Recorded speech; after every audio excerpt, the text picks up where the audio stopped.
Hey guys, Kane here, and in this video we're gonna showcase more or less all of the 5 formations required to pass the battle tournament. Now, whether or not these are efficient or very easy to accomplish, it's all left to the player themselves. However, the first 4 I would kind of deem as pretty easy. Easy as in like a point that quite a few formations are able to pass it. However, the stage 5-1 actually takes quite a bit of planning and trying out, trial and error, in so to speak, to actually get it done. So basically, I will more or less showcase this entire video with timestamps at the description, or rather in the description, if you are stuck on any specific stage. However, I am not going to be commenting on any of these stages in particular, except for the stage 5, just because I have recorded them with no sound, just trying more or less enjoying and crafting formations and stuff like that. Um, Aside from that, I did actually mention to one of the community managers about an event like this. However, an event like this would be used for new players. And the reason for that is this event actually shows properly decked out heroes in terms of equipment. uh, some of the heroes actually have proper artifacts on them as well for general use, not like super crafty formations and stuff like that. That is solely based on a person's preference, rather, but generally, most of the equipment and artifacts for many, not all, I mean many heroes are actually decent and something people should somewhat try to copy if they want a generic like base equipment list. Now, for prisms, some of those prisms are not actually good. Some of those prisms are good. It's based on specific heroes. I think most of the damage dealing heroes actually had the proper prisms. However, the buffers had not very good prisms, I suppose, because some arrays were being, how can I put it?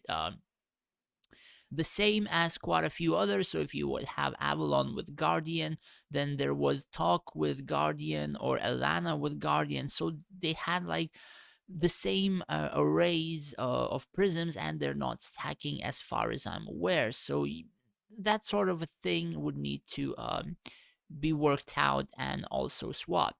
Anyways, yeah, if you are stuck in a particular stage, I will leave a link in the description below so you would be able to check. And I will only be commenting again on stage 5, as stage 5 is one of the harder ones.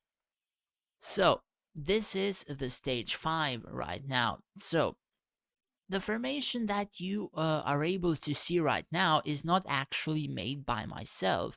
I kind of copied it from another person who crafted it in the Discord of Art of Conquest. And the only changes that I made in this formation was add Yip, as you can see here, and also add Raxius in this position right here. So I'm gonna play out and more or less tell you what I have done and what you need to do. So basically, whenever this match starts, I think at about 5 seconds, all of these Rakan archers will start ailing and doing an insane amount of damage. So the first thing I will be casting is the Raxius Abyssal Lantern. So as you can see, I am focusing 2 or 3 squads of Rakan archers, and they are not firing any arrows, meaning majority of these Deadeyes will not really get that much damage. And then I quickly cast on the other side of archers. They also stop casting. Then I cast Avril, and then I cast the Lantern again. So more or less, these Deadeyes can easily chip in on these mechs. And you know, they don't get sniped as easy as quite a few other formations. And I casted Basric, casted Avril again, then I casted Valerie, and Valerie will be more or less the reason why majority of these mechs and these archers will be dying. So essentially, after this, you do one more bad blitz, and nothing else really matters after this point except for the hourglass on Araxias. So I don't think I cast this Ice Nova, and instead I cast the Hourglass from Raxius on 3 squads of Recon Archers just to make sure I'm not getting any damage. And then I do believe I cast another Hourglass right here in just a second. Or I think I just decided to, like, whatever. I think it was a one stage, which means if you casted anything else which was proper, you would have a bit more chances. Honestly, this stage took me like 10 tries by myself, as I was trying as human, I was trying as lich, scorpions, and spiders, but essentially, I'm not really that expert in dwarf, so I just copied somebody else's formation and just added a couple of heroes which I deemed necessary. Anyways, that's pretty much it for the video. Thanks for watching. Hopefully this helped you out. Take care and stay safe out there.